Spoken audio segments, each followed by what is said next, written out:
नमस्कार दोस्तों, स्वागत है आपकी अपर्णा की पड़ताल में। दोस्तों, आज कोई अन्य चर्चा नहीं, आज बात होगी एक ऐसी शख्सियत की जिनके बारे में मैं आपको बताने जा रही हूँ। उन्होंने एक ऐसे समुदाय में जन्म लिया, ऐसा लगता था कि जैसे उनका जन्म ही संघर्षों के बीच हुआ है। लेकिन फिर भी इस शख्सियत को मैं दिल से नमन करती हूँ कि हर बार जब परिस्थितियों ने और कठिनाइयों ने उसके धैर्य को घसीटा और तोड़ने का प्रयास किया, तब वो फिर एक नई ऊर्जा के साथ उठ खड़ी हुई। जी हाँ, मैं बात कर रही हूँ राष्ट्रपति पद की उम्मीदवार, नई उम्मीदवार द्रौपदी मुर्मू की। द्रौपदी मुर्मू एक ऐसी आदिवासी महिला समुदाय से आती हैं जहाँ पर लड़कियों को पढ़ना लिखना तो बहुत दूर की बात है, खुल के बोलने की भी इजाज़त नहीं होती है। जी हाँ, द्रौपदी मुर्मू का जीवन संघर्ष से भरा रहा और आज जब मैं उनकी जीवन के कुछ ऐसे अनकहे पहलुओं को छूंगी तो उससे कई ऐसे व्यक्तित्व को ऊर्जा मिलेगी। खास करके महिलाएं हैं वो भावना से भर जाएंगी और उनके अंदर नई ऊर्जा का उत्साह भी जागेगा। द्रौपदी मुर्मू का जन्म 20 जून 1964 को जो है उड़ीसा के आदिवासी परिवार में हुआ। उनके पिता संथाल परिवार से थे, इसलिए जो है द्रौपदी मुर्मू संथाल समुदाय से आई थी। उनकी प्रारंभिक शिक्षा का दौर भी बहुत कठिनाइयों से रहा, क्योंकि उस समय जब आम समुदाय की लड़कियों की शिक्षा के लिए इतनी आज़ादी नहीं थी, तो वो तो एक आदिवासी समुदाय से आती थी। फिर भी उन्होंने अपनी शिक्षा को एक लेवल तक कंप्लीट किया और फिर उनके पिता ने उनका विवाह कर दिया। विवाह के उपरांत उनके 2 बेटे और 1 बेटी हुई। लेकिन काल के गाल में जो रहस्य छुपा था उससे द्रौपदी मुर्मू बिल्कुल अनजान थी। जी हाँ, मात्र 25 वर्ष की उम्र में उन्होंने अपने एक बेटे की अकाल मृत्यु के कारण अपने बेटे को खो दिया। इतनी छोटी सी उम्र में इतना बड़ा कष्ट पड़ा उनके ऊपर कि उनके लिए संभलना मुश्किल हो रहा था। कहते हैं कि एक वक्त ऐसा आया था कि वो डिप्रेशन में चली गई थी और जो उनको देखता था वो कहता था कि अब ये दोबारा नहीं उठ पाएंगी। अभी वो अध्यात्म और योगा के रास्ते इस डिप्रेशन की लड़ाई लड़ ही रही थी कि ठीक 4 साल बाद एक सड़क दुर्घटना में उनके दूसरे बेटे की भी मृत्यु हो गई। ये कैसी काल के अंदर जो गाल था वो कैसा इनके ऊपर फट पड़ा था।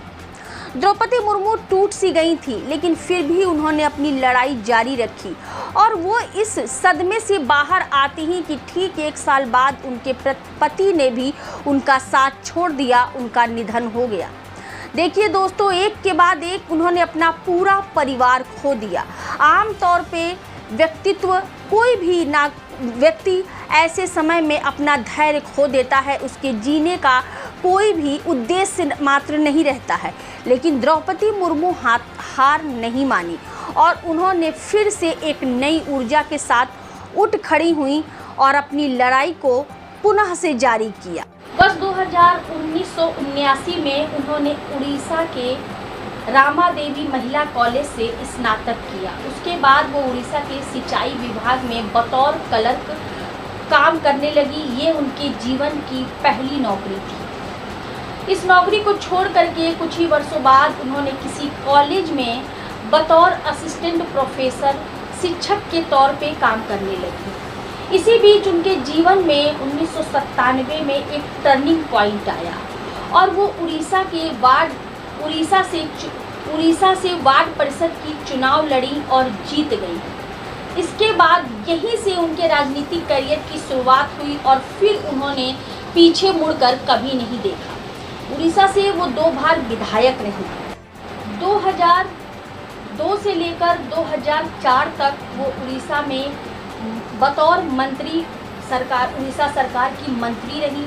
उसके बाद 2015 में झारखंड राज्य से उनको राज्यपाल की नियुक्ति मिली। जी हाँ, यहाँ तक का उनका सफ़र कुछ यूँ कठिनाइयों से गुजरा और अब वो हमारे देश की जो सर्वोच्च पद है, जो जिसको हम महामहिम बोलते हैं, अब द्रौपदी मुर्मू को भारतीय जनता पार्टी ने अपना उम्मीदवार के तौर पे राष्ट्रपति पद के लिए घोषित किया है। आज उनका नामांकन भी हो गया है।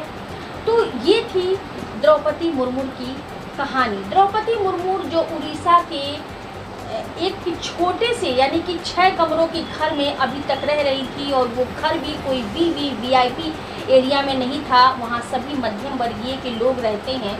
और यदि द्रौपदी मुर्मू राष्ट्रपति पद का चुनाव जीत जाती हैं और राष्ट्रपति बनती हैं, तो वो कईयों एकड़ की ज़मीन में बने राष्ट्रपति भवन में रहेंगी, जहाँ पे 340 कमरे का वो भवन बना हुआ है और जहाँ कम से कम 750 कर्मचारी काम करते हैं। तो क्या किसी ने सोचा था कि एक आदिवासी समुदाय, एक मध्यम वर्गीय परिवार की बेटी का संघर्ष, और वो भी उसका संघर्ष इस कदर कि कोई आम व्यक्ति ये संघर्ष कर नहीं सकता है, और उसकी हिम्मत और उसके जज्बे ने आज उसको देश के राष्ट्रपति पद पर स्थापित करने का एक बार विचार किया है। तो ये थी इस शख्सियत की कहानी। दोस्तों, आपको मेरी ये कहानी कैसी लगी, प्रस्तुति कैसी लगी, मुझे ज़रूर बताइएगा। नमस्कार।